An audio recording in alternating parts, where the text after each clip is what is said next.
Have you ever had someone look you in the eye and demand something that had been yours for years, acting as if they deserved it more than you? Most people would never believe it could happen until it happens to them. What started as a peaceful weekend at my mountain house turned into a nightmare involving an entitled neighbor, angry accusations, flashing police lights, and a decision that changed everything. But the biggest surprise wasn't the argument, it was how one simple act of kindness completely turned the story around. Before we get started, welcome to Neighbor Wars. If you enjoy emotional neighborhood stories filled with unexpected twists, kindness, and satisfying endings, don't forget to like this video, subscribe to the channel, and leave a comment telling us what you would have done in my situation. Your support helps us bring more stories like this every week. My name is Daniel, and for nearly 15 years, my mountain house had been my favorite place in the world. It wasn't a huge cabin or some luxury vacation home. It was a modest wooden house surrounded by pine trees, with a small porch overlooking a peaceful valley. My late father built most of it with his own hands, and every corner reminded me of weekends we spent fishing, repairing fences, and watching sunsets together. After Dad passed away, the house became even more special. Whenever life in the city became overwhelming, I packed my truck and drove 3 hours into the mountains. The silence there always helped me remember what truly mattered. Most of my neighbors were friendly.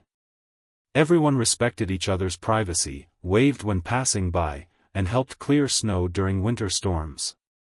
That peaceful atmosphere lasted until Karen moved into the large property across the road.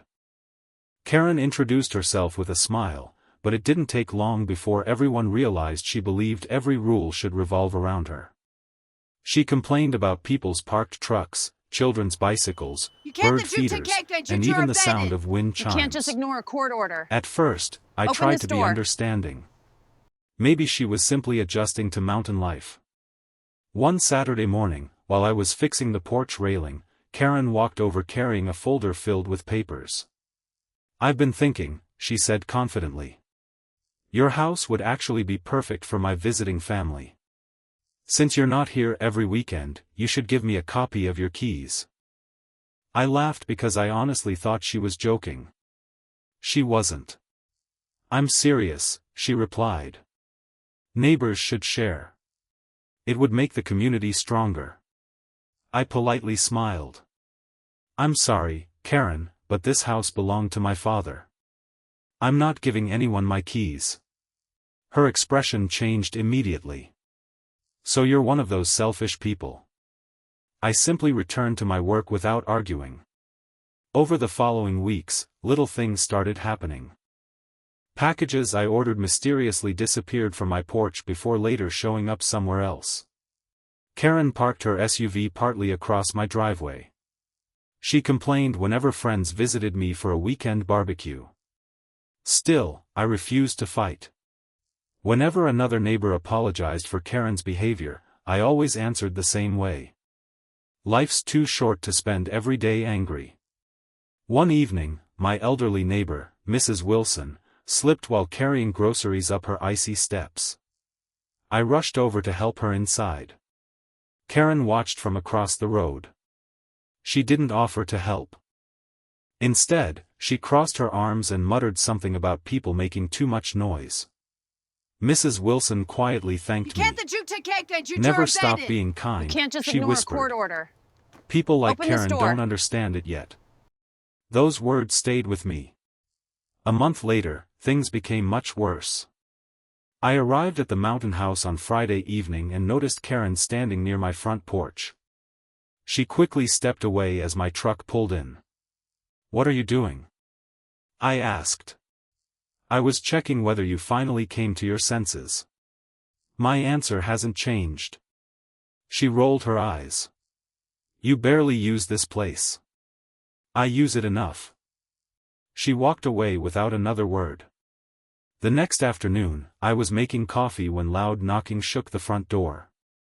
2 police officers stood outside.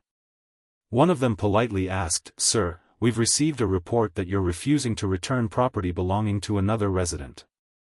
I stared at him in complete confusion. "What property?"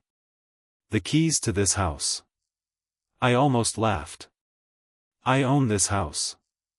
The officers examined my driver's license, property documents, and county records that I kept inside a folder. Within minutes, everything became clear. Karen had actually called the police claiming I was illegally occupying what she described as shared community property. One officer sighed. "Sir, everything checks out. This home belongs entirely to you." As they turned to leave, Karen stormed across the road. Open this door. "He's lying." The officer calmly replied, "Ma'am, we've verified ownership." She continued shouting anyway.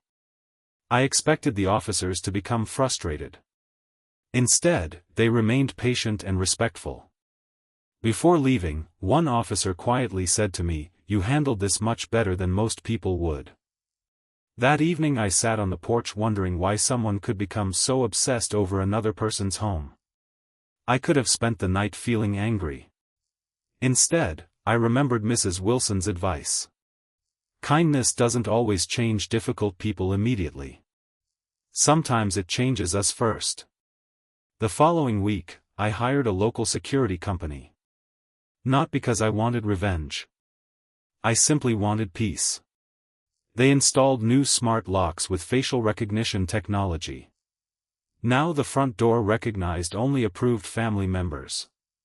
Even if someone somehow copied a key, it wouldn't matter. The technician smiled while finishing the installation. "You probably won't have to worry anymore." He was right.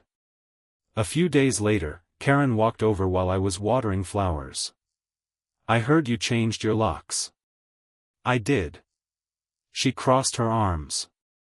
"That's ridiculous." I smiled.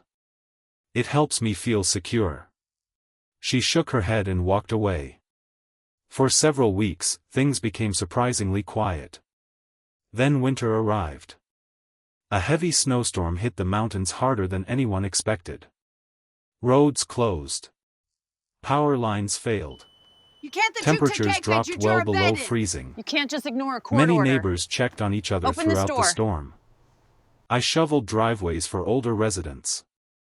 Others shared generators and extra firewood. Late that evening, I heard frantic knocking. When I opened the door, Karen stood outside shivering. Her electricity had gone out. A pipe had burst inside her house. Her furnace had stopped working. She looked terrified. For several long seconds, neither of us spoke. This was the woman who had tried to take my home. The woman who called the police on me. The woman who never missed an opportunity to criticize me. I could have closed the door. Instead, I stepped aside. "Come inside." She looked surprised. "You'd really help me?" "Of course." She slowly entered. I made hot coffee while she warmed herself beside the fireplace. Then I called another neighbor who owned a portable generator. Within an hour, several people gathered together. One neighbor repaired the broken pipe. Another helped restart the heating system. I lent Karen extra blankets until everything was working again. Nobody mentioned the police. Nobody brought up old arguments. Everyone simply helped. As the night ended, Karen quietly walked toward my porch. She stopped before leaving. "I don't deserve what you did tonight." I smiled. "Maybe not.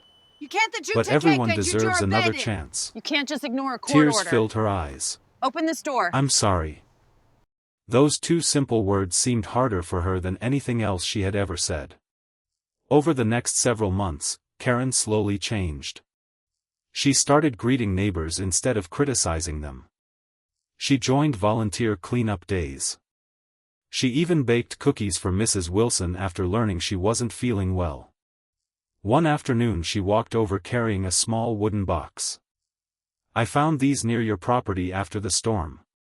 Inside were several old photographs that must have blown out of my attic window. Pictures of my father building the cabin. Fishing together. Smiling on the porch years earlier. "I thought you'd want these back." You can't just ignore a court order. I looked at the photographs and Open smiled. this door. Thank you. For the first time since meeting her, Karen smiled without expecting anything in return. The face recognition lock remained on my front door. Not because I feared Karen anymore, but because it reminded me of everything that had happened. It reminded me that protecting your boundaries doesn't mean closing your heart. You can say no without becoming cruel. You can protect what's yours while still choosing compassion. Every now and then, visitors ask why my mountain house has such advanced security. I simply smile and say, it's a long story. Because the real lesson was never about the lock. It wasn't about the keys. It wasn't even about Karen. It was about learning that kindness is strongest when it's given to someone who least expects it. Some people believe kindness is weakness. My father taught me the opposite. Real kindness takes courage. It takes patience. It takes strength to respond with grace when someone has treated you unfairly. Years later, the neighborhood feels peaceful again. Children ride bicycles through the roads. Neighbors gather for cookouts. Mrs. Wilson still waves from her porch every morning. Karen often joins community projects, and although none of us have forgotten the past, we've all chosen something better than resentment. We've chosen forgiveness. If this story proves anything, it's that standing up for yourself and showing kindness can exist together. You never have to surrender your values just to keep the peace, and you never have to become bitter because someone else chooses conflict. Sometimes the strongest response is protecting what matters while leaving the door open for someone to become a better person. So wherever you are today, remember this: your kindness may not change everyone overnight, but it can change someone's future, and it will always change your own. Thank you for spending your time with Neighbor Wars. If this story touched your heart, share it with someone who could use a reminder that compassion is never wasted. Until next time, take care of one another, stand up for what's right, and never underestimate the quiet power of kindness.